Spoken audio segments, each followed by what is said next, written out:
말씀은 욥기서 42장 1절에서 17절 말씀입니다. 욥기서 42장 1절에서 17절 말씀입니다. 욥기서 42장 1절에서 17절. 예.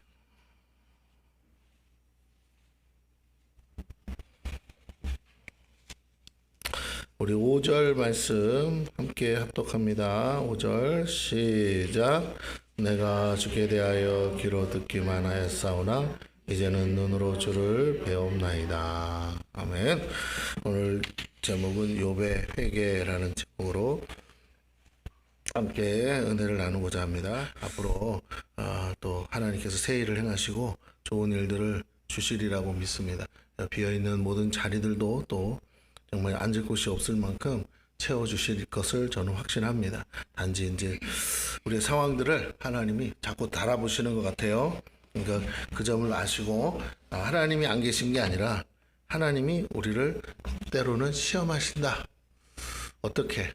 테스트. 그래서 어디까지 우리의 믿음이 자랐는지, 얼만큼의 견고한지 하나님이 흔들어 보실 때도 있다. 라는 겁니다. 왜냐하면 우리 욥기서 말씀을 통해서 그 하나님을 또 알아야 돼요. 그렇지 않으면 자꾸만 인생이 해석이 안 될 때가 있어요.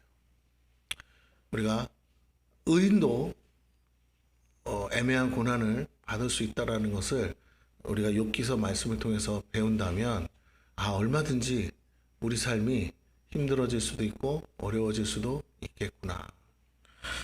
수없이 많은 교회들이 지금 있습니다. 한국에 교회들이 있는데 제가 예측컨대 아마 절반은 없어지지 않을까 싶습니다. 대한민국의 교회가 절반 정도는 사라질 것 같아요. 느낌상. 뭐 느낌이니까 믿을 수는 없는 거고, 그러나 여러 가지 상황들을 고려해 볼 때 대한민국의 사정상 절반은 없어지지 않을까 생각합니다. 목회자는 그대로 있겠죠. 그러나 교회는 사라질 것 같아요.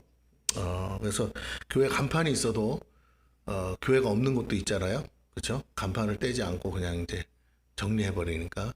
그래서 아마 그런 교회들이 곳곳에서 넘쳐날 겁니다. 그리고 앞으로 최소한 10년, 길면 20년 안에 수없이 많은 교회들이 사라질 거예요. 특히 지방은 더욱더. 지방이 소멸하기 때문에, 소멸할수록 여러분 잘 생각하셔야 돼요. 처음 소멸해 가는 동안에는 별 느낌이 없어요. 그런데 이제 소멸한다는 게 눈에 보이면 어떨까요? 여러분 같으면 그 동네 살겠습니까? 그죠? 근데 다 고령화거든요. 그러니까 또 다 요양원에 보낸단 말이에요. 부모들이 애를 쓴다고 해서 될 일이 아니에요. 건강한 나는 아직도 농사 지을 수 있어 한다고 동네에 사람이 없다니까요. 그래서 여러 가지 환경이 불안해요. 그리고 그런 곳에 무슨 일이 있을지 모르기 때문에, 또 이 지방 정부에서 이제 일본도 그랬는데 도시 소멸이 확정된 동네는 일부러 다 주민들을 내보냅니다. 거기 이제 더 이상 아무것도 사회 기반지, 첫째 병원이 이제 보건소가 다 철수해요. 학교가 다 폐업을 하고 일부러 그렇게 해요. 일부러 주민이 없으니까. 그리고 이제 통폐합을 하죠. 애들도 학교를 통폐합하고. 그러니까 애들이 통폐합되니까 어떻게 돼요? 학부모가 이사를 갈 수밖에 없잖아요. 그죠? 애들 있는 부모들이. 그러니까 그렇게 되면서 지방에 젊은 세대 가정들이 사라지고, 이제 지금 이제 많이 사라지고 있는데 우리나라가 조금 더 속도가 빠르니까 아마 제가 볼 때 10년 안에 이게 이제 가다 보면 사람 안 사는 동네, 사람 지금도 많아요. 그것만 찍으러 다니는 유튜브도 있거든요. 보면 진짜 여러분 귀신 나올 것 같아. 전설의 고향 같아요. 그러니까 폐가 정도가 아니고 동네 자체가 사람이 없어요. 그렇게 문 닫은 동네들이 한두 군데가 아닙니다. 지방에. 그래서 점점 이제 도시 빼고는 다 이제 사라질 것 같은데, 농사 지을 사람도 없어요 이제. 지금 우리나라는. 그래서 젊은 사람들이 무슨 농사를 짓겠습니까? 그러니까 농사도 안 짓고, 그렇다고 거기다가 사람을 보낼 수도 없어요. 그래서 점점점 지방이 이제 소멸해가고 지방의 자치가 불가능해집니다. 지방 자치가 무너져요. 예산이 없으니까. 지금도 그런데 앞으로 더더욱 됩니다. 그래서 도시 중심으로 다. 그래서 그 소위 여러분이 들었던 메가시티라는 개념이 왜 나오냐면 도시를 통폐합하느라고 그런 거예요. 그 무슨 뭐 한 도시 서울을 크게 만들고 싶어서가 아니에요. 사람들이 일자리 있는 곳으로 모이게 되다 보니까 어쩔 수 없이 그렇게 인프라를 흩어놓은. 여러분 같으면 여기 천안에서 서울까지 출퇴근하겠습니까? 바보 같은 짓이지. 그잖아요. 예? 아니 교통비가 더 들잖아요. 그러니까 아무리 서울을 광역화시켜도 다 출퇴근을 서울로 해버리면 그게 무슨 뭐 의미가 있어요. 그 지하철 아주 그냥 콩나물시루 같이 다녀야 되는데 그렇다고 서울처럼 지하철이 막 구간마다 이렇게 그러다가는 어떻게 돼요? 그렇게 해놓으면 동탄에서 서울까지 가는데도 3시간 걸리는 거예요. 왜? 구간마다 쉬어야 되니까. 그러니까 그렇게 안 하니까 어떻게 돼요? 그냥 크게 한 번씩 뛰잖아요. 그러니까 이게 전철처럼 못 깔아 놓는 거예요. 그냥 광역철도만 계속 깔아 놓는 겁니다. 그래서 그냥 사람들이 우르르 한꺼번에 가요. 근데 사람들이 머리가 좋으니까 이제 그걸 이용을 안 한다는 거예요. 이번에도 GTX-A가 깔렸는데 이용을 안 한대잖아요. 왜? 비싸고 비싼 데다가 그 구간 텀이 기차 하나가 오는데 20분 이상 걸리니까 안 한다는 거. 버스 타고 가든지 자가용 타고 가든지. 자, 이렇습니다. 근데 결국 좋아지는 동네는 따로 있다는 거죠. 오늘 제가 이 얘기를 드리는 이유는 점점점 시대가 바뀌어가고 있고 세상이 점점점 우리가 생각한 것과 기대와 다른 세상으로 현실을 볼 수 있어야 돼요. 예, 이 현실을 보지 못하면 어떤 문제가 생기느냐? 신앙생활을 바르게 못해요. 지금도 전쟁이 나고 뭐 이 사람 저 사람 이런 얘기 저런 얘기 막 수도 없이 유튜브에도 수도 없는 사람들이요. 목사님들 뭐 선교사님들 너무 저는 심각할 정도로 정말 무슨 병든 것 같아요. 미쳐 돌아가는 것 같아요. 뭐 이스라엘의 전쟁 한번 지금 일어난다고 해서 막 그거를 막 마치 주님 곧 오실 것처럼 막 거기다 다 짜 맞추고 막 요번에도 뭐 미국에 개기일식이 일어난 거 가지고 그게 뭐다 앞으로 무슨 일이. 여러분 제발 부탁드립니다. 유튜브에 그런 거 보지 마세요. 차라리 그냥 트로트 노래나 들으세요. 할렐루야. 에? 그런 거 듣지 말라고요. 그런 목사님들 설교 듣지 마시라고요. 그런 거 하지 마세요. 그거 하루 이틀 있었던 게 아니에요. 벌써 10년, 20년, 30년 전에도 그런 얘기들이 있었다고 없었다고요. 여러분 지금까지 계속 왔잖아. 666에서부터 시작해서 베리칩에서 시작해서 지금 요새 베리칩 얘기 나옵니까? 베리칩 얘기 나왔을 때 어땠어요? 주님 곧 오실 것 같았잖아요. 사람들한테 다 이거 하니까 다 준비해야 된다. 지금 뭐 미국에서부터 시작했다. 근데 지금 얘기 나와요? 안 나오잖아. 여러분 제발 속지 마시고 속은 다음에 유튜브 뭐 하다가 있잖아요. 구독하고 뭐 하는 건 좋은데 이런 거 있어 또 거기다가 뭐 이렇게 돈 하지 마요. 그런 것도 하지 말고 할머니들이 제일 잘하는데 하지 마요. 무슨 계좌 송금해주고 막 이런 것도 하지 마요. 목사님들이 헌금 계좌 이렇게 해가지고 하면 그거 주지 마세요. 내가 안 하니까 주지 마세요. 제발. 그거 차라리 어디다 해 헌금을? 교회다 하세요. 우리 교회가 힘드니까. 할렐루야. 예. 옆 사람에게 얘기했어요. 돈 주지 말자. 시작. 빨리. 돈 주지 말자. 유튜브 하면서 돈 주는 사람 많아. 진짜로 많아. 유튜브 하는 사람들이 먹고 살때 그걸로 먹고 산대잖아요. 근데 내가 보니까 그런 거 없이 그냥 지가 혼자 여행 다니면서 찍어가지고 올린 사람들 이렇게 구독자 늘어나고 조회수 늘어나는 사람은 유튜브에서 주잖아. 광고 수익도 있고 하니까. 그런 사람은 내가 뭐 괜찮아. 근데 제가 제발 부탁입니다. 어느 교회 목사님이 설교하는 설교 듣는 건 괜찮아요. 근데 내용이 뭐 요한계시록이라든지 종말론이라든지 뭐 어쩌고 저쩌고 이런 얘기들은 뭐라고요? 듣지 마요. 이스라엘이 전쟁이 어쩌고 저쩌고 듣지 마요. 자기가 언제부터 그런 전문가였다고. 세상 천지 무식하기로 짝이 없는데 뭘 안다고 그런 소리를 씹으려. 그냥 다 거짓말이야. 다 사기야. 다 뻥이야. 왜? 그 당사자가 아니잖아요. 무슨 말인지 아시겠어요? 그 나라에 수상이 있고 그 나라에 총리가 있고 그 사람들의 당사자들의 이해관계를 알아요 몰라요? 몰라. 그냥 조금 인터넷 뒤적거리고 어디서 책 좀 보고 그거 짜집기 해가지고 편집해서 만드는 거에 여러분 속아 넘어가지 않기를 축원합니다. 아멘? 제발 좀 그런 거 보지 마세요. 그런 거 듣지도 마시고, 정말 봐야 될 건 그냥 성경을 보시고, 그냥 그 성경을 통해서 뭐냐? 하나님을 만나시기를 축원합니다. 그러면 하나님이 저와 여러분의 삶을 살아계신 하나님이 책임져 주실 줄로 믿습니다. 아멘? 6.25가 터졌을 때도, 잘 들으세요? 실제로 이 나라에 전쟁이 나서 6.25가 터졌을 때도 하나님을 믿는 사람들을 통해서 하나님은 역사하시고, 그때는 상상도 못할 일이 오늘 이 대한민국 땅에 일어나서 기적이 일어나서, 한강의 기적뿐만 아니라 기적이 일어나서 이 대한민국 전체가 교회로 도배가 될 만큼 하나님이 축복하신 줄로 믿습니다. 6.25가 그 전쟁이 엊그저께 일어난 건 아니죠. 그러나 그 시간도 우리가 다 어려서부터 자라오면서 지금까지 시간을 봐고 대한민국이라는 나라를 보았잖아요. 이렇게 하나님 축복하실 수가 없는 거예요. 그러므로 우리는 다시 한번 생각해야 됩니다.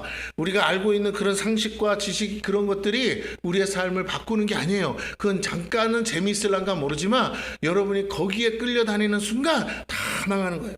이번에도 뉴스에 대박 난다고 했던 주식이 꼬꾸라졌어요. 그래서 그 미국의 유명한 AI로 유명한 회사가 있어요. 엔비디아. 그 회사가요, 어저께 하루 만에 꼬꾸라졌거든요. 주식이 얼마가 날아간 줄 아세요? 한국 돈으로 300조가 날아갔어요. 하루아침에. 그럼 거기다가 대박 나겠다고 주식 투자한 사람은 어떻게 되겠어요? 알거지 되는 거예요. 방금 전까지 그냥 정말로 부자 될 거라고 상상을 하고 기뻐가지고 돈 투자했던 사람들이요, 하루 만에 뭐라고요? 말이 300조지. 한 기업에서 300조가 주가 총액에서 날아간다면 얼마나 많은 사람들이 길바닥에 나앉겠습니까? 그래서 믿을 게 없어요. 여러분, 세상은 다 사기꾼들이 판을 치고 있습니다. 그러므로 그러지 마세요. 이번에도 삼성 주식도 떨어졌거든요. 주식이 지금 떨어지고 있어요. 근데 그 떨어지기 전에 뭐 한 줄 아세요? 500 몇십만 주를 누구야? 삼성의 이부진, 이부진이 팔아치웠어. 이 사람은 왜 팔아치웠겠어요? 내부 정보가 있으니까 그러겠지. 지금 안 팔면 어떻게 돼요? 본전 못 찾으니까. 그래, 다 그런 거야. 사람들은 그걸 또 구매를 했다는 거예요. 여러분, 어리석은 거예요. 다시 한번 여러분에게 부탁을 드립니다. 우리가 똑똑한 척 하는데 실상은 뭐라고요? 똑똑하지 않아요. 나는 아니야, 진짜 뛰는 놈이야, 나는 놈 있다고. 이미 이 무식한 사람들 돈 뜯어먹으려고 작정한 사람들이 벌리는 일들 속에 여러분이 끼어들지 않게 되기를 축원합니다. 겉은요 화려해요, 그럴싸해요. 그런데 정작 누가 부자 되냐 보면 그렇게 거짓말하고 사기치고 하는 사람들이 돈 다 뜯어가요. 내 딴에는 주의 나라와 의를 위해서 기도하고 헌신한 것처럼 보이지만 정작 그것은 하나님 나라에 아무짝에 도움 없어요. 여러분, 내가 한 번만 더 물어볼게요. 이스라엘을 위해서 여러분이 기도하면 여러분의 삶이 나아집니까? 옆 사람한테 물어보세요. 이스라엘을 위해서 기도하면 여러분의 삶이 나아집니까? 아니요. 이스라엘을 위해서 기도할 수 있어요. 근데 제가 다시 한번 당부합니다. 이스라엘을 위해서 기도하는 게 아니에요. 이스라엘의 잃어버린 영혼을 위해서 기도하는 거지. 할렐루야. 이스라엘이 전쟁이 멈추게 해주세요, 회복이, 그런 게 중요한 게 아니에요. 이스라엘의 한 영혼이라도 잃어버린 영혼을 건지기 위한 그 기도는 하나님이 받으셔요. 그러나 우리나라 대통령도 우리나라를 마음대로 못해서, 그잖아요. 국회의원들 저 다수가 야당이다 보니까 그것도 하나 못해서 지금 끙끙 전전긍긍 앓고 있는 판에 어느 나라 대통령이고 어느 나라 수상이라고 지 마음대로 하겠냐는 거예요. 김정은이도 자기가 아무리 독재자지만 마음대로 못해요. 그러므로 우리가 상식을 벗어나는 생각에서 다시 돌아와서 합당한 생각을 가지시기를 축원합니다. 할렐루야. 그러지 않으면 내가 상상하는 환상 속에 빠져 있는 거예요. 그리고는 내가 기도하면 나라가 바뀌어. 개떡 같은 소리예요. 개떡 같은 소리. 권한이 없는 사람이 기도한다고 그게 바뀌겠냐 말이에요.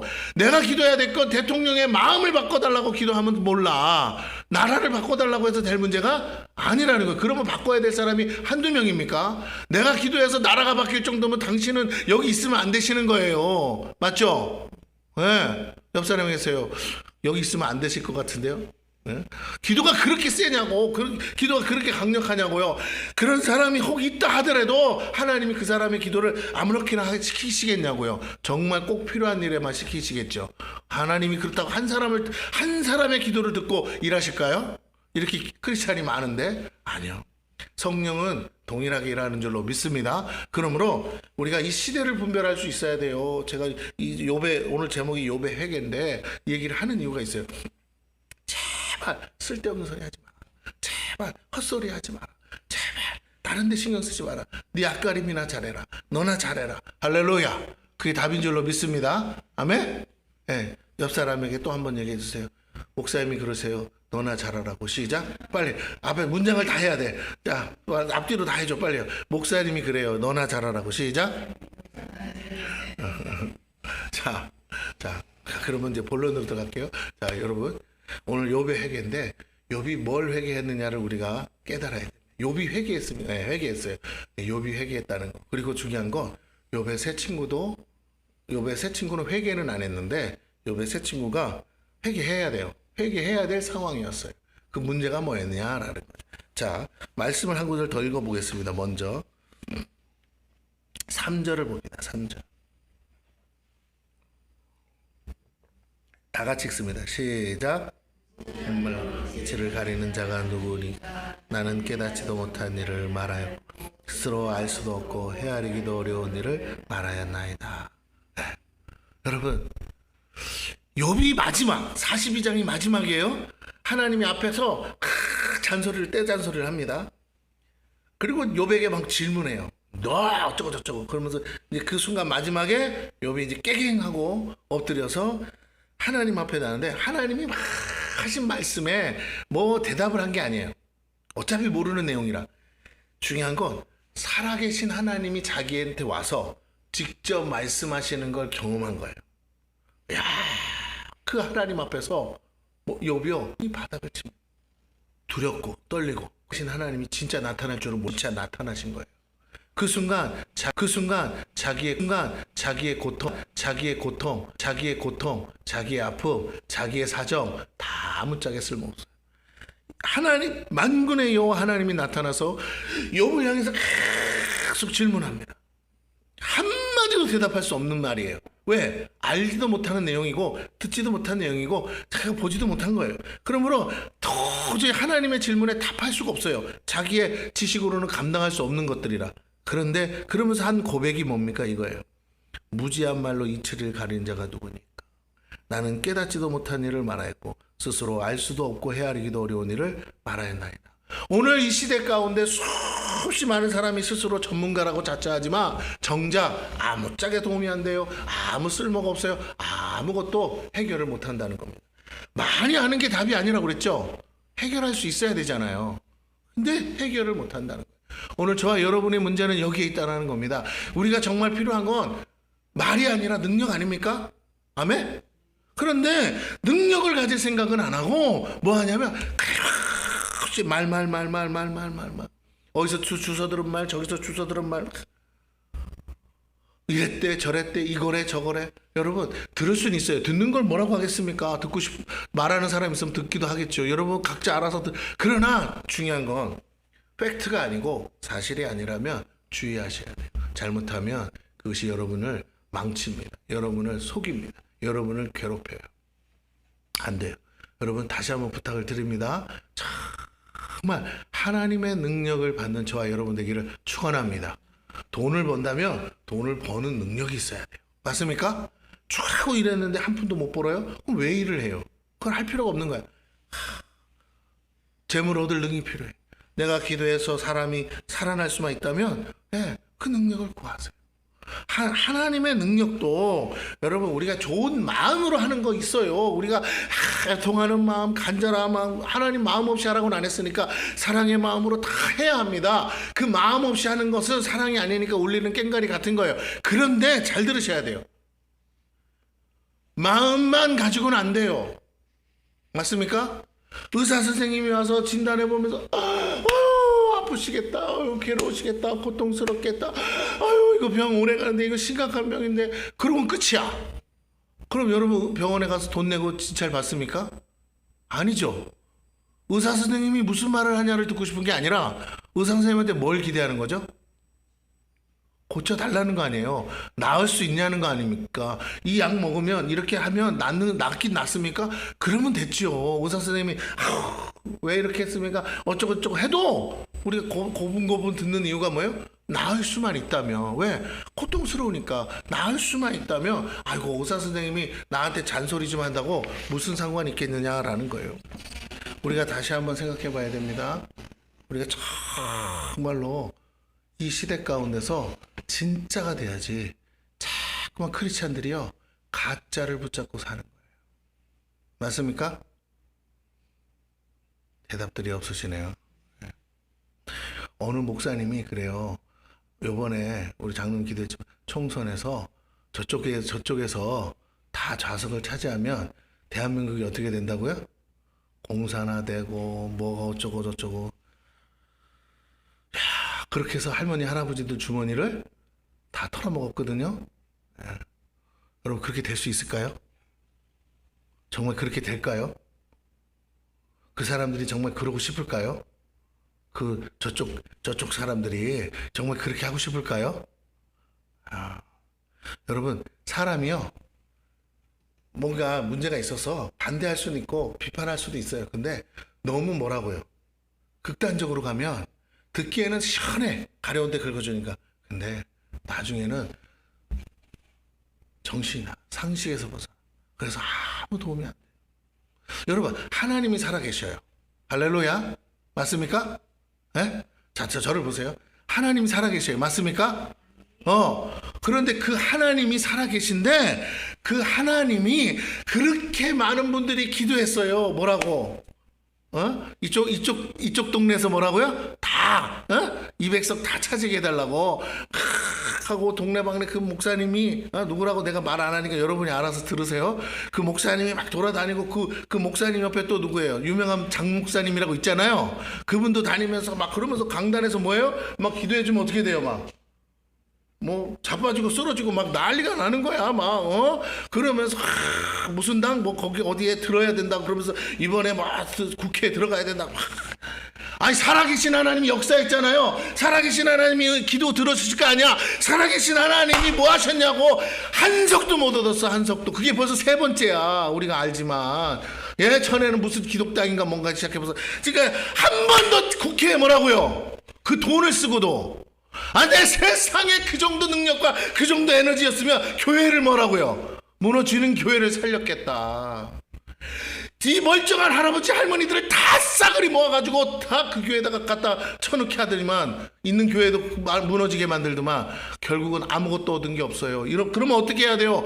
문 닫고 이제 그만하셔야지. 그쵸? 그런데 아직도 뭐라고요? 그걸 팔아먹고 있어. 또 난리가 났다 어쩌다 저쩌다.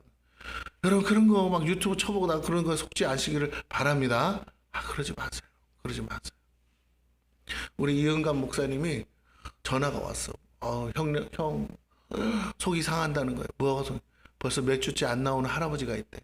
할아버지가 왜 그때 그 할아버지를 신방을 갔는데 그 할아버지가 안 나오는 이유가 뭐냐면 정동수 목사님 사랑 침례교회 정동수 목사님 설교를 유튜브로 그렇게 듣는다는 거예요. 그래서 그래? 그래서 나한테 뭐 킹제임스 뭐 그거 거기 뭐야 그랬더니 이단이지. 그거 확실한 이단이야. 심각한 이단이야. 그랬더니 그 자기도 그렇게 알아서 그 할아버지한테 뭐라고요? 듣지 마세요. 보지 마세요. 그랬다는 거예요. 그랬더니 그 할아버지가 어떻게 했다고요? 교회를 안 나와 버리는 거예요. 그러면서 자기는 그냥 유튜브 보면서 예배 드리겠대. 그래서 너무 속상해서 신방 갔다 와서도 해답이 없어가지고 내가 왜 그랬어? 그랬어요. 내가 왜 그랬어? 그런 소리를 왜 했어? 하지 마. 그런 소리 하면 안 돼. 그러면 잘못하면은 듣고 있다가 조용히 사라져 다들 마음에 안 들어서. 교회 안에서 그런 얘기 왜 얘기했어? 정동수 목사님 얘기를 왜 했어? 그냥 참 훌륭하신 분인데요. 들으시고 교회는 열심히 나오세요 했어야지. 내가 그랬어요. 할아버지 아니 그렇다고 그분이 이단이긴 한데 그 교회를 가는 건 아니잖아. 그러니까 우리 교회 나오셔서 가다가 나이 드셔서 천국 가실 때 기도 받고 가시면 되는데 왜 그런 소리를 해가지고 지금요 한국 교회가 심각합니다. 정동수 목사님 설교 듣지 마라. 그러면요, 보수 우파 할아버지들이 뭐라고, 할머니들이 다 그 교회는 지금 그 교회는 날마다 부흥하고 있어요, 사람이. 그런데 여기는요 점점 줄어. 교회를 안 와. 목사님이 그런 소리 했다고. 어떤 거는 가니까 또 뭐 그 목사, 아까 얘기했던 목사님 얘기했더니 뭐라고요? 교회를 안 나와버리는 거예요. 그 교회를 가든지 유튜브로 또 여기 가면 라비돌 있죠, 라비돌. 예? 거기서 예배 드리는 거 아세요? 거기 지교회가 있어. 거기 이렇게 무슨 저기 뭐지? 뭐야 뭐야? 하여튼 거기 안에 체육관 여기 조그만 데가 있는데 거기서 모여가지고 예배 드리거든요, 라비돌에서. 그 목사님 그 라비돌에 자주 오거든. 제가 이 얘기를 드리는 게 심각해서 그래요. 목회를 잘하고 싶은데 바른 소리를 했지만 성도들은 뭐라고요? 복음에, 신앙에 있는 게 아니라 뭐에 씌어가지고, 잘 보세요. 하나님이 좌파라면 예수도 안 믿을 판이야 지금. 이게 말이 되냐고. 근데 하나님이 좌파잖아. 왜요? 197석을 해줬잖아요. 그럼 하나님이 무슨 파예요? 기도 열심히 했는데 하나님 무슨 파냐고. 보수 우파예요, 좌파예요? 그렇지. 내 말이 억지 같은데 여러분이 수긍을 하든 안 하든 상황은 뭐라고요? 벌어진 상황은 그렇잖아. 그럼 우리가 기도했잖아요. 뭐라고? 하나님, 이 나라가 잘 돼야 됩니다. 살아나야 됩니다. 그럼 하나님이 생각하실 때 누구를 뽑아주는 게 이 나라가 앞으로 잘 될 거라고 생각해서, 그죠? 그래서 뽑아준 거라고. 보수 우파 뽑아주면 안 된다고 생각하셔서 안 뽑아줬는데 왜 그런 소리야? 아유, 목사님 그런 게 아니잖아요. 그럼 당신의 기도가 안 올라간 거잖아. 당신의 기도가 합당하지 않다는 거잖아요. 하나님이 지금도 살아 계신데 그 사람들 와서 다 쓰러뜨리면 뭐하냐고. 하나님이 안 하시는데. 더 중요한 건요, 그쪽에 있던 사람들이 정작 그 당을 안 찍었대. 이해가 되세요? 거기 쫓아다니던 사람들이 뭐라고요? 그 당을 안 찍고 이쪽 우파 당을 찍었대. 이게 뭔 소리야. 자, 그래서 제가 하는 말이에요. 여러분, 사람들이 속을 것 같은데 속아요, 안 속아요? 안 속아. 그러니까 그래서 우리가 정신 바짝. 그러니까 보세요. 요번에 저쪽 이 좌파 쪽에서는 40대 50대가 투표를 했대잖아. 그럼 40대 50대가 적어도 제 나이인데 배울 만큼 배우고 똑똑해요, 안 똑똑해요? 배울 만큼 배우고 똑똑하잖아요. 그러니까 이 사람들이 생각해 볼 때 어느 파를 떠나서, 좌파니 우파니를 떠나서 상황을 보니까 상식에 벗어난 게 이쪽 동네는 뭐라고요? 많다는 거야. 그럼 앞으로 보수가 이제 세력을 잡을까요, 못 잡을까요? 못 잡죠. 왜 못 잡아요? 보수를 찍어준 분은 60대 70대예요 이분들 다 어떻게 되시는데요? 돌아가셔. 이제 앞으로 뭐라고요? 그러니까 하나님이 선택하신 거예요. 뭐라고? 곧 하늘나라 올 양반들 붙들고 나라 해봐야 답이 있다고요, 없다고요? 없어. 40대 50대가 끌고 가야 되는 거야. 그럼 40대 50대가 원하는 나라가 돼야 되는 거야. 40대 50대가 책임을 져야 되는 거예요. 맞습니까? 그들도 10년만 지나면 뭐라고요? 나이 먹어요. 그래서 오늘 다시 한번 여러분에게 말씀드립니다. 하나님이 결정하실 때는 하나님은 현실적으로 결정하신다. 할렐루야. 아무리 여러분이 기도해도 뭐라고요? 이 나라를 정말 생각한다면 현실적으로 결정하시는 줄로 믿습니다. 아멘. 저와 여러분이 다 이쪽을 보수를 찍고 우파를 찍었다 해도 하나님은 뭐 하셨다고요? 우리의 기도에 응답하셨어요. 할렐루야. 그러니까 더 이상 얘기하시면 돼요, 안 돼요? 안 돼. 받아들여. 이걸 받아들이는 거야. 이걸 받아들이고 하나님의 선하심을 믿으시기를 축원합니다. 그래서 우리가 더 잘 될 수 있다면, 우리가 더 잘 된다면, 우리가 더 이 삶 가운데 축복이 온다면 그 하나님의 선한 선택을 믿으시기를 축원합니다. 할렐루야. 아멘. 앞으로 어떻게 바뀔지 모르잖아요. 세상이 또 어떻게 달라질지 몰라요. 여러분, 누가 더 나은 사람인지 모릅니다. 지금은 우리가 생각할 것은 오직 하나님을 바라보는 거예요.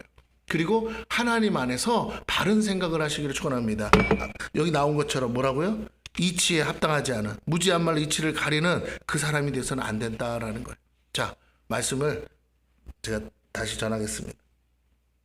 욥기서는 세 친구와 욥의 변론을 다루고 있죠. 그들의 논쟁들을 아주 세심하게 다루고 있습니다. 세 친구들의 주장은 한마디로 인과응보예요. 인과응보. 욥이 당하는 고통은 그의 죄로 말미암은 것이기 때문에 욥이 하나님 앞에서 회개하지 않으면 안 된다는 거예요. 이 주장은 한편으로 맞지만 항상 맞지는 않습니다. 결코 맞는 것 같아도 100% 맞을 수는 없다는 거죠. 심은 대로 거둔다는 보편적 진리의 측면에서는 어느 정도 맞지만 영적인 원리를 적용하기에는 매우 부족한 논리예요. 우리가 잘 알듯 지금의 현 상황은 세 친구들이 모르는 상황이 전제되어 있다는 겁니다. 욥기서를 본다면 우리가 첫 번째 등장하는 건 하나님과 사탄의 회의예요. 맞습니까? 하나님 하늘나라에서 이루어진 영적인 사건입니다. 이 영적인 사건이 욥의 인생을 바꾼 거예요. 그러므로 이 영적인 사건을 모르면 욥의 인생을 해석할 수가 없지요. 우리의 문제는 그거예요. 이 영적인 사건에 어떤 일이 있었는지를 모르고 하나님이 어떤 결정을 하셨는지를 모르면서 마치 내가 모든 것을 아는 것처럼 말하는데 문제가 있다는 거예요. 지식으로는 맞는 말 같은데 현재 상황에는 맞는 말이 아니라는 겁니다. 오히려 욥의 의로움 때문에 당한 상황임을 우리는 잘 알고 있기에 친구들의 논리는 전혀 맞지 않아요. 욥이 죄가 있어서 당한 일이 아니라는 거예요. 오히려 욥이 의로웠기 때문에 당한 일이라는 겁니다. 어떻게 그럴 수 있느냐가 우리의 질문이에요. 어떻게 의로운 자가 이런 어려움을 당할 수 있습니까? 어떻게 의로운데 이럴 수 있습니까? 근데 영적 세계에서는 반드시 뭐라고요? 너가 의로우면 의로울수록 고통과 고난이 반드시 따라온다는 거예요. 사단이 너를 흔들어 시험한다는 거예요. 우리가 이 사실을 놓치면 안 돼요. 내가 예수 믿는데 왜 이 고통을 당합니까? 내가 예수 믿기 때문에 따라올 수밖에 없는 상황이라는 거예요. 사단은 끊임없이 지금도 우리를 참소하면서 저가 까닭 없이 저렇게 하나님을 경외하리까 하고 끊임없이 하나님을 충동질하는데 하나님도 그것을 뭐라고요? 그러면 한번 시험해볼까? 하고 허락하신다는 거예요. 여러분 이 사실을 깨닫기를 축원합니다. 할렐루야. 죄 있는 사람만, 그러기에는 세상은 오히려 죄 있는 사람이 더 잘 먹고 잘 살고 있습니다. 그러므로 세상, 오늘 돌아가는 현실을 우리가 알고 있는 것으로 판단하기에는 너무나 복잡하고요. 너무나 어려워요. 그래서 우리는 잠잠해야 돼요. 자, 그러면 세 친구들이 돌아가면서 자기 주장을 할 때 그들의 현란한 말솜씨에도 불구하고 욥은 계속 자신의 무고함을 주장하고 있다는 거예요. 근데 문제는 자신의 무고함을 변호하는 것까지는 좋지만 욥은 너무나 고통스러운 자신의 현실 앞에서 너무나 무너지고 말았다는 것입니다. 스스로 자신을 저주하고 모든 걸 저주하고 말았어요. 여러분, 죄를 져서 당한 고통은 아닌데 고통이 너무 심해서 그만 죄를 졌어요. 자신 억울함을 변호하다가 오히려 넘지 말아야 될 선을 넘어서 자신이 의롭다고 주장하며 하나님께서 행하시는 이 일은 부당하다고 주장하게 되었다는 거예요. 욥조차도. 이것이 선을 넘은 겁니다. 죄가 있어 당하는 고난이 아님에 분명하지만 고난의 고통 때문에 그는 그만 죄를 범하게 되었다. 오늘 우리도 그럴 수 있다라는 거예요. 우리가 얼마나 이런 딜레마에 빠지는지를 모릅니다. 하나님을 믿고 신뢰하지만 너무나 고통스러운 나머지 하나님을 향해 원망과 불평을 쏟아내게 돼요. 즉 선을 넘게 된다는 거예요. 제가 아까 서두에 말한 것처럼 하나님을 믿고 하나님께 기도하고 부르짖고 애를 쓰는데 왜 교회가 문을 닫고 교회가 어려움을 당하고 목사님들이 나가서 이 일을 해야 되고 이런 상황이 왜 옵니까? 하나님은 다 하실 수 있는데. 우리가 모르는 게 있을 거예요. 우리가 모르는 계획이 있을 거예요. 우리가 모르는 하나님의 뜻이 있을 겁니다. 어쨌든 우리는 잠잠히 지켜봐야 될 줄로 믿습니다. 할렐루야. 뭐가 더 선한 건지 뭐가 더 의로운 건지 몰라요. 그리고 더 중요한 거 하나님이 어떻게 일을 행하실지를 몰라요. 우리는 결론만 갖고 가는 거예요. 뭐라고요? 하나님이 의로우시고 선하시다. 그리고 하나님은 전지전능하시다. 그래서 하나님은 반드시 하나님 편에서 하나님의 영광을 위해서 결론은 뭐예요? 하나님이 이기신다. 아멘? 하나님이 이긴다는 거예요. 여러분이 이기는 게 아니에요. 누가 이기신다고요? 하나님이 이겨요. 그래서 역설적 과정을 항상 겪으시는 거예요. 예수 그리스도를 십자가에 못 박는 건 누구도 동의하는 게 아니에요. 제자들조차도 원치 않았어요. 그러나 그 예수 그리스도가 십자가를 지심으로 마귀가 졌어요. 그리고 인류를 구원하는 구원의 길이 열린 줄로 믿습니다. 이게 하나님 뜻이에요. 하나님 방법이라고. 자꾸 그래서 우리의 생각으로, 우리의 어떠함으로 하나님을 움직이려고 하면 안 돼. 하나님이 하나님 뜻대로 가야 돼. 하나님이 하나님 뜻대로 가는데 우리가 동참해야 돼요. 동의해야 돼요. 거기엔 십자가 길이라고 그랬어요. 그리스도와 함께 고난을 받아야 된다고 그랬습니다. 그러므로 우리에게 주시는 축복은 영생의 복이기 때문에 다시 한번 여러분 자신을 바르게 해석해야 됩니다. 내가 주님 위해서 살겠다고 하는데 내가 왜 이렇게 억울한 일을 당해? 당할 수 있다고요. 내가 왜 이렇게 가난하고 힘들어? 그럴 수 있다고요. 그것이 하나님의 불의함의 증거가 될 수 없다라는 거예요. 사단이 역사하기 때문에, 이 세상 임금 사단이 역사하기 때문에 얼마든지 우리는 병들고 가난해서 무너지고 깨어지고 부서질 수 있다고요. 여러분, 그러므로 자꾸만 내가 주어진 상황 가지고 하나님을 어쩌고 저쩌고 평가하거나 판단하지 않게 되기를 축원합니다. 그냥 하나님을 옳다고 인정하고 다시 들여다보세요. 하나님이 맞다고 생각하고 다시 내 인생을 재해석해 보세요. 그러면 우리가 할 수 있는 유일한 해석은 하나밖에 없어요. 내가 있는 죄가 있다면 회개하면 되는데 어떻게 하나님 도대체 나한테 왜 이러시나. 하나님은요, 하나님의 영광을 위해서 일하세요. 그러므로 나를 통해서 영광 받고 싶으시다. 할렐루야. 하나님이 나를 통해서 영광 받고 싶으시다. 어떻게? 지난주에 설교한 것처럼 그럼에도 불구하고 세상 천지 모든 사람은 다 하나님 없다고 하나님을 욕하고 죽으라고 했던 욥의 아내처럼 그러게 하는 게 당 상식인데, 그럼에도 불구하고 입술로 범죄하지 않고 하나님을 원망하지 않는 욥을 통해서 하나님은 영광을 받으신다. 영광을 받고 싶어 하신다. 하나님을 믿고 신뢰하지만 너무나 고통스러운 나머지 하나님을 향해 원망과 불평을 쏟아낼 때에 선을 넘게 되었습니다. 그런데 이걸 부추긴 장본인들이 바로 욥의 새 친구들이에요. 새 친구들만 없었으면 욥이 이렇게까지 안 할 텐데 새 친구들이 옆에서 계속 집적거리는 거예요. 야야야, 너 이러다 죽는다, 이러다 망한다, 너 이러고 되면 안 된다, 너 죄가 있는 거야, 빨리 회개해, 네가 깨닫지 못한 죄가 있을지도 몰라, 빨리 이렇게 계속 부추기. 근데 욥은 뭐라 그래요? 내가 무슨 죄가 있냐, 내가 무슨 죄가 있냐, 내가 무슨 죄가 있냐에다가 자기의 의로움을 드러냈어요. 평상시에는 참으로 둘도 없는 친구들이지만 욥이 고난 앞에 무너져 내려앉은 모습을 보면서도 그들은 자신들의 처방을 내놓고 있습니다. 근데 그들이 정말 해야 될 일이 뭡니까? 욥과 함께 아파하고 욥을 위해 기도하고 욥에게 주장하는 것처럼 하나님의 선하신 뜻을 구하며 하나님의 은혜를 구해야 되는 거예요. 그런데 자꾸 욥을 질타하고 있다는 거예요.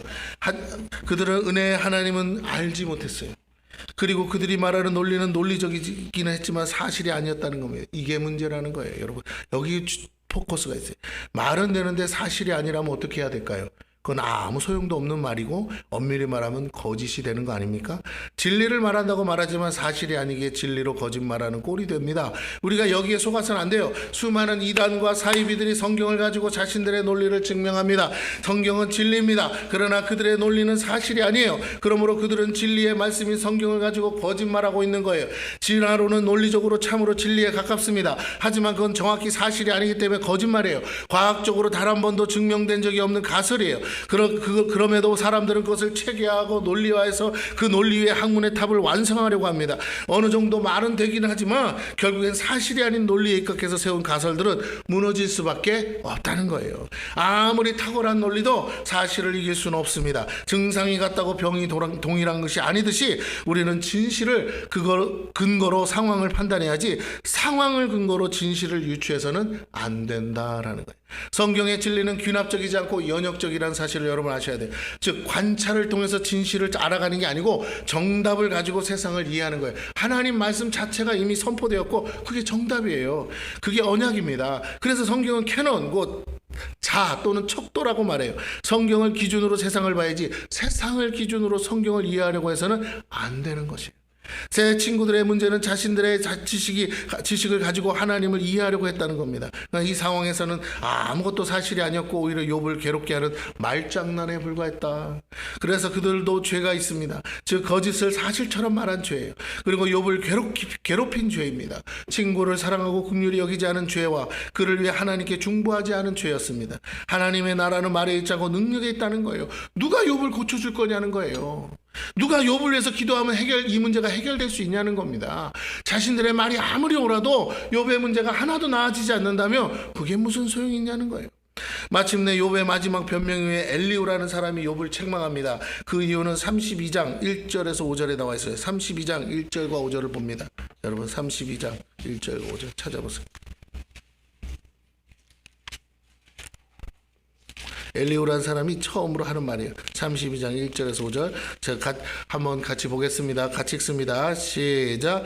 욥이 자신을 의인으로 여김으로 그 세 사람이 말을 그치니 람종족 부스 사람 바라겔의 아들 엘리후가 화를 내니 그가 욥에게 화를 내면 욥이 하나님보다 자기가 의롭다 하며 또 세 친구에게 화를 내면 그들이 능히 대답하지 못하면서도 욥을 정죄함이라.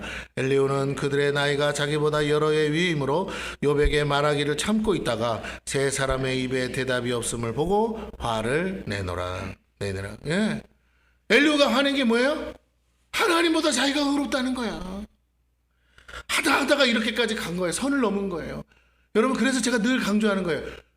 여러분이 뭔가 하나님 앞에 자랑할 것이 있고 내가 이렇게 했는데 하나님 나한테 이러실 수 있으면 그 순간 여러분은 그 문제 앞에서 해결받지 못해요.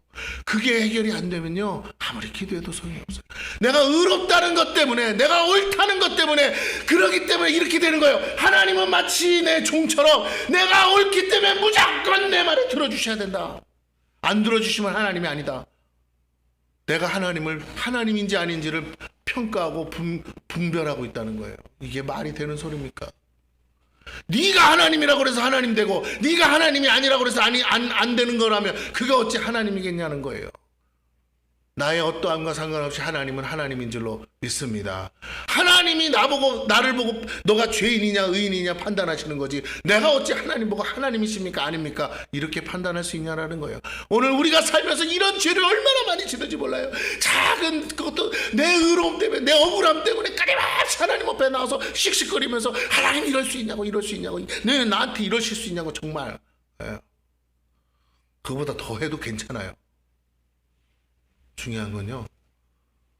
부모가 자식을 때려요.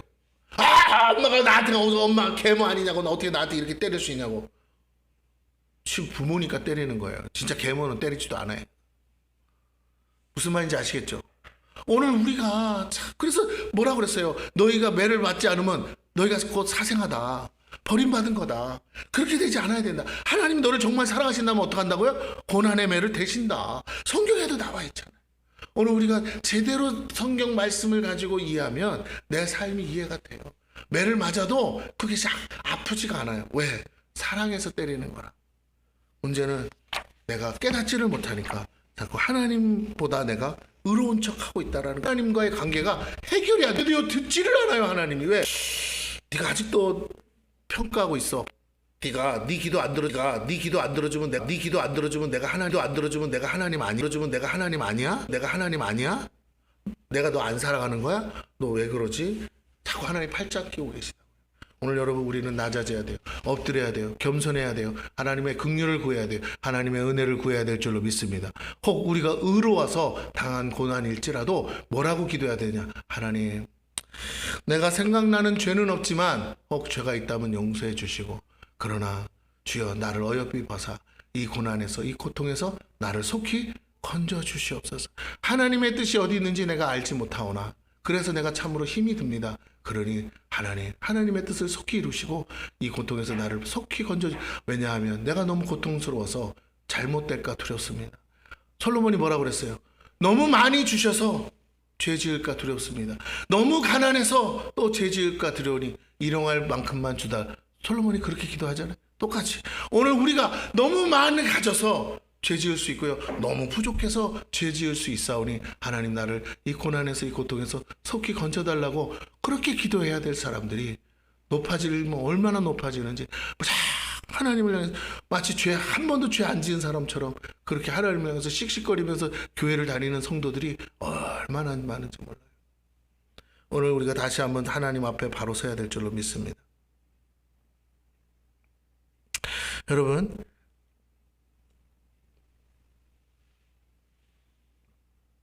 엘리후는 욥이 하나님보다 자기가 의롭다 함으로 책망했고 세 친구들을 향해 욥을 무고하게 정죄했기 때문이라고 합니다. 그 후에 엘리후는 진실을 말합니다. 엘리후는 욥에게 은혜의 하나님을 전하며 전능하신 하나님의 선하심을 의심하지 말라고 합니다. 인생의 허무함을 말하고 오직 전능하신 하나님의 은혜를 구하라고 요청합니다.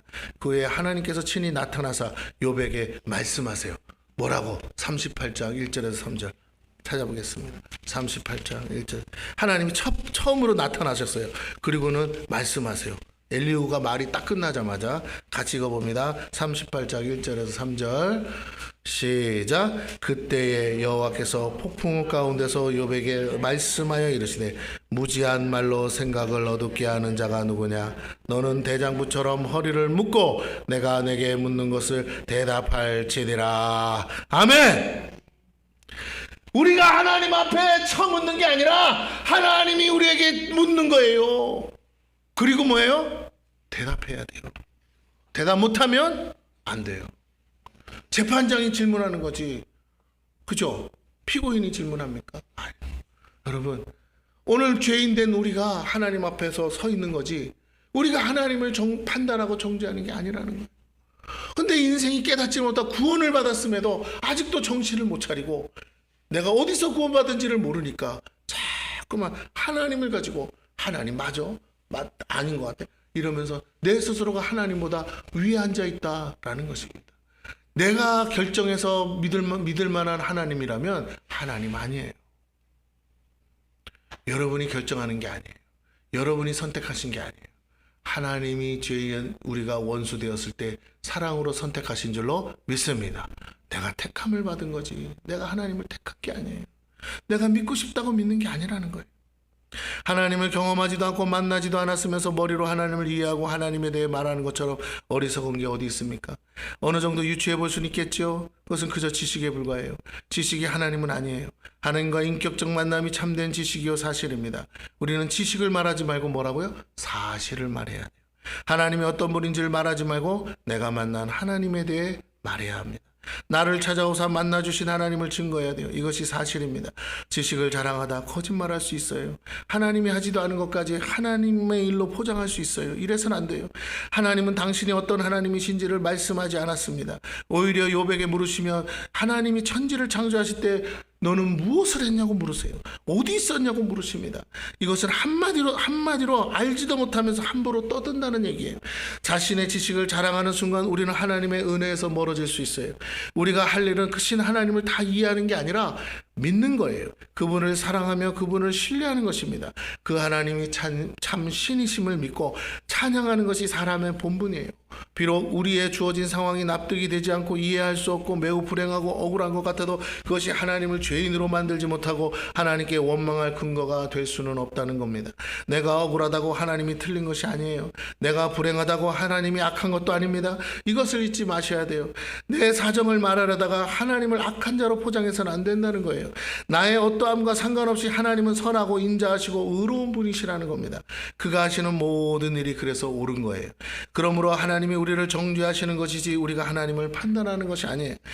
하나님이 어떤 분인지를 판단하는 순간 내가 하나님보다 높아지기 때문에 교만함과 오만함의 죄를 범하고 하나님을 불신하는 것이기에 죄가 된다라는 거예요. 여러분, 이 문제가 여러분 안에 조용히 스며들어와 있다면 빨리 회개하기를 축원합니다. 이게요 별거 아닌 것 같은데 내 기도를 막고 있다니까요. 완전하신 하나님은 결코 실수하지 않습니다. 이것이 진리요 진실이며 사실입니다. 이걸 근거로 모든 것을 해석해야 됩니다. 그래야 우리는 사실을 옳게 파악할 수 있어요. 욥에게 일어난 모든 고난과 고통은 하나님께서 허락하신 일이에요. 그러므로 선하고 의로운 것입니다. 그런 기에 욥이 죄가 있고 없고가 중요한 것이 아니라는 거예요. 선하시고 의로우신 하나님이 은혜와 긍휼을 베푸신다는 것을 깨닫게 하기 위한 것인 것을 깨달아야 된다는 거예요. 그럼 죄가 있으면 당연한 거냐? 아니요. 여러분, 우리가 죄가 있어도 하나님이 우리를 건지신 줄로 믿습니다. 맞습니까? 그래요. 그러나 의로와도 고난당할 수 있다는 것도 믿으시기를 바랍니다. 어머, 죄가 있는데도 죄 가운데서 나를 은혜로 건지실 수도 있다면 내가 의롭게 살지만 그거 의로운데도 불구하고 내가 어려움을 당할 수도 있습니까? 예, 있어요. 세상도 그렇게 돌아가요. 그래서 어쩔 수가 없어요.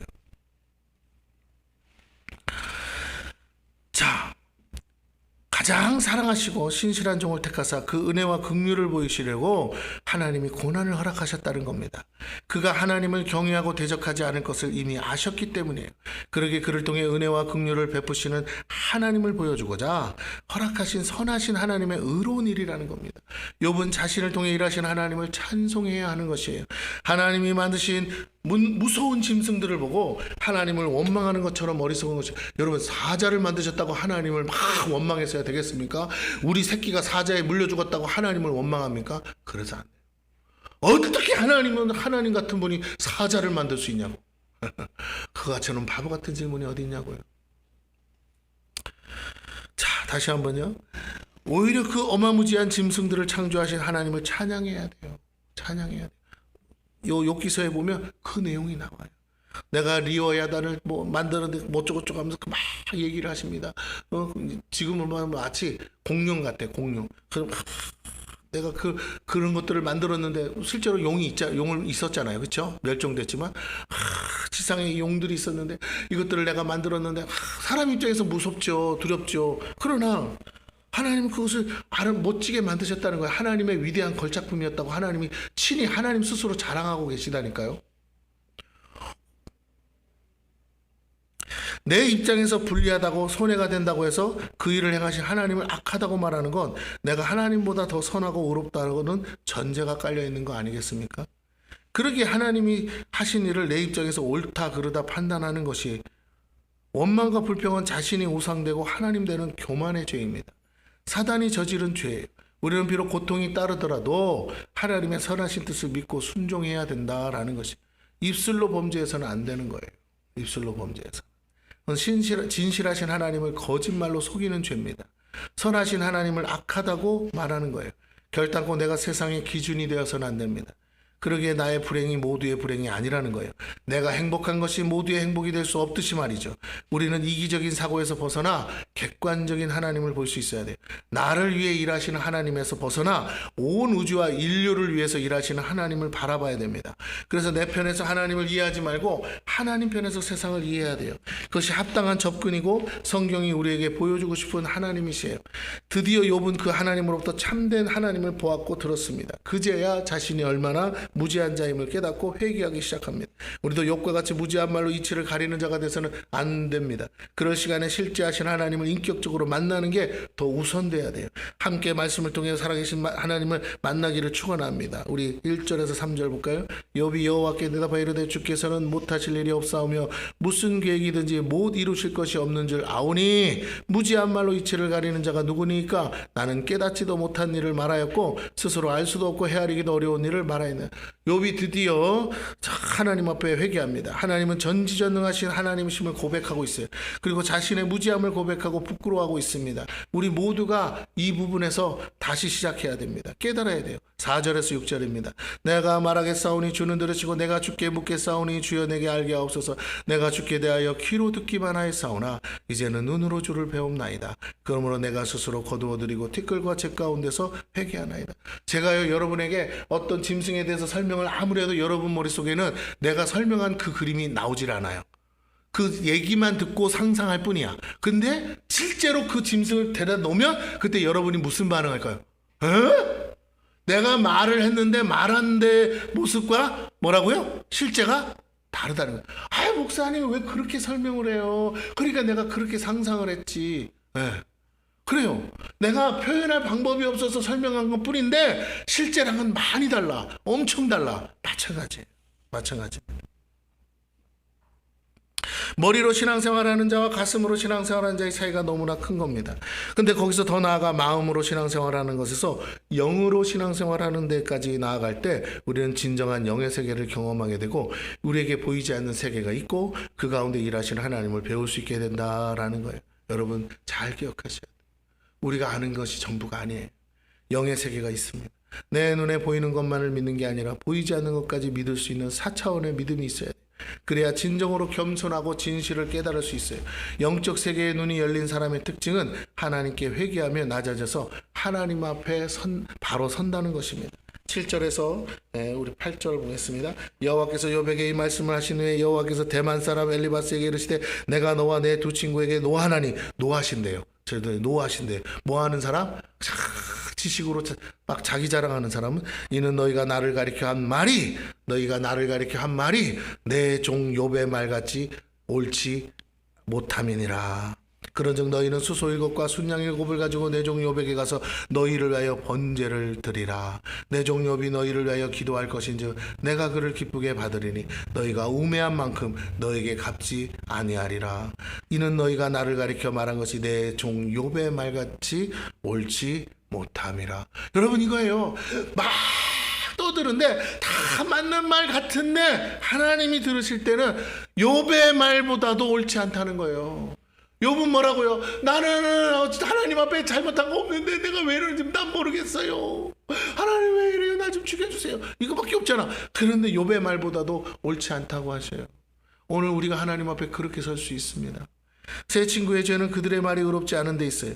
그들의 말은 지식으로는 맞지만 이 상황의 사실이 아니라는 겁니다. 사실이 아니라는 데 문제가 있는 거예요. 이것이 우리가 저지른 문제입니다. 내가 만난 하나님이 전부가 아니에요. 하나님이 크신 분이시기에 각 사람에게 다양하게 나타나시고 만나주시며 다양한 하나님의 모습을 계시해 주십니다. 그러기에 하나님을 단편으로 이해하고 주장해서는 안 돼요. 입체적으로 볼 수 있어야 한다는 거예요. 종합적인 지식과 경험이 없이 함부로 단정해서 진리를 왜곡해서는 안 된다는 걸 명심하시기 바랍니다. 오히려 그 지식 때문에 자신이 올무에 빠지고 헤어나올 수 없게 됩니다. 세 친구가 정죄한 욥이 오히려 의로운 자가 돼서 그들을 위해 중보했다는 사실을 우리는 간과해서는 안 돼요. 사실이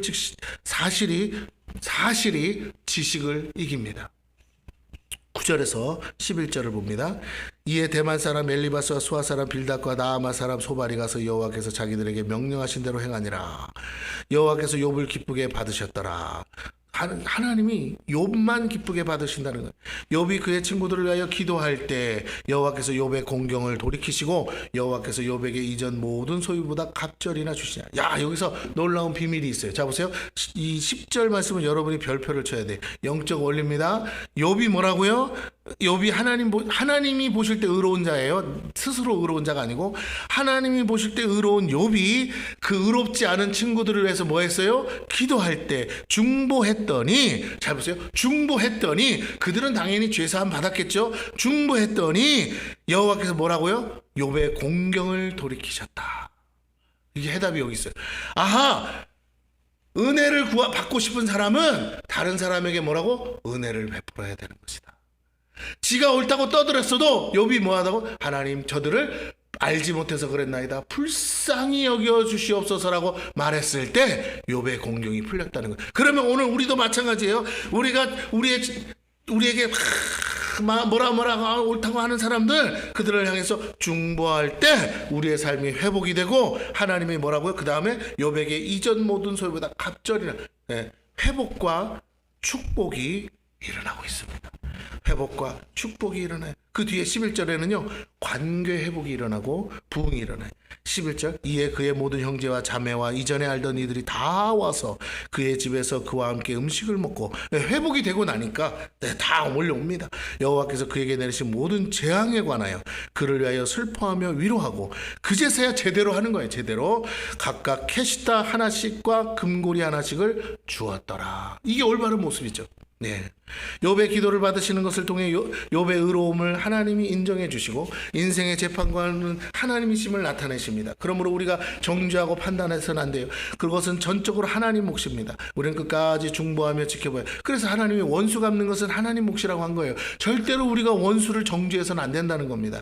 그리고 하나님의 은혜와 긍휼하심을 구해야 돼요. 우리의 위치를 벗어나서는 안 됩니다. 예수님처럼 죄인을 위해 변호하는 중보자의 자리에서 은혜를 구해야 돼요. 하나님께서 욥의 기도를 들으셨음을 어떻게 할 수 있었습니까? 그가 갑절의 복을 받았기 때문이에요. 그리고 그의 형제들로부터 진정한 위로를 받았습니다. 하나님이 하실 때만 진정한 회복이 이루어진다라는 거예요. 여러분, 능력이 필요해요. 그런데 이것은 하루아침에 되지 않습니다. 욥이 끝까지 하나님을 믿었기에 그의 믿음대로 하나님은 끝까지 사랑하시고 복 주셨어요. 말씀을 마칠게요. 12절에서 17절까지입니다. 여호와께서 욥의 말년에 욥에게 처음보다 더 복을 주시니 그가 양만 4천과 낙타 6천과 소 1,000결이와 암나귀 1,000을 두었고 또 아들 7과 딸 3을 두었으며 그가 첫째 딸은 여미마라 이름하였고 둘째 딸은 그시아라 이름하였고 셋째 딸은 게렌 합북이라 이름하였으니 모든 땅에서 욥의 딸들처럼 아리따운 여자가 없었더라. 그들은 그들의 아버지가 그들에게 그들의 오라비처럼 기업을 주었더라. 그 후에 욥이 140년을 살며 아들과 손자 4대를 보았고 욥이 늙어 나이가 차서 죽었더라. 무려 4대 증손자까지 보고 죽었습니다. 자, 그런데 자 보세요. 욥이 아들 7, 딸 3을 낳는데 처음에는 딸들 이름도 소개가 안 돼요. 그런데 마지막엔 딸 이름 3이 소개가 됩니다. 그것은 뭐냐? 딸들이 특별해서가 아니에요. 물론 동방에서 가장 아름다운 여자들이었을지 모르겠으나 딸들의 이름 속에 욥의 신앙의 고백이 들어있다라는 겁니다. 자, 욥이 죽는 그날까지, 이 시간 이후에 그 죽는 그날까지 뭐라고? 계속 복받아요. 끝까지 복받아요. 여러분, 우리에게도 그런 축복이 있기를 바랍니다. 아브라함이 하나님 앞에 한번 네가 이제야 나를 경외하는구나 하고 난 다음부터 죽을 때까지 복받았던 것처럼 오늘 우리도 그런 믿음의 시련의 통과가 필요해요. 오늘 내게 당한 어려움에 대해서 원망불평하지 마시고 이것이 통과돼야 될 시련이라면 통과해서 그 이후에는 정말로 죽는 그날까지, 천국 가는 그날까지 하나님의 축복이 여러분의 삶에 가득하기를 축원합니다. 이제 그에게 진정한 회복의 증표로 재산뿐 아니라 10자녀를 주셨습니다. 7아들과 딸 3을 주신 하나님의 은혜 이루 말할 수가 없어요. 욥은 이제 그 자녀들을 주님께 맡기며 자유할 수 있었습니다. 뭐로부터요? 그들을 지키시는 이가 자신이 아니라 하나님이심을 너무나 잘 알았고 믿었다는 거예요. 그전에는 막 잘못했을까봐 막 그렇게 애를 썼는데 이제 그렇게 안 한다는 거예요. 그러기에 그의 세 딸에게 이름을 지어주며 자신의 신앙을 말년에 고백합니다. 여미마라는 건 뭐야? 비둘기란 뜻이에요. 그시야, 이건 계피를 뜻하고, 게렌 합북은 화장품통을 말해요. 화장품을 말하는 거예요. 즉 주님의 거룩한 신부로서 살겠다는 다짐을 말하는 것입니다. 신앙의 고백이에요. 비둘기는 순결을 상징합니다. 계피는 정결한 신부의 향을 상징해요. 게렌 합북은 아름답게 단장한 신부의 모습을 상징하는 거예요. 오직 신랑을 위해서, 오직 신랑 되신 주를, 오실 주님을 기다리면서, 아브라함이 오실 주님을 기다렸듯이 욥도 오실 주님을 기다리면서 자신을 순결하고 정결하게 그리고 믿음으로 아름답게 단장하겠다는 그의 신앙 고백이에요. 그 욥의 신앙은 곧 뭐예요?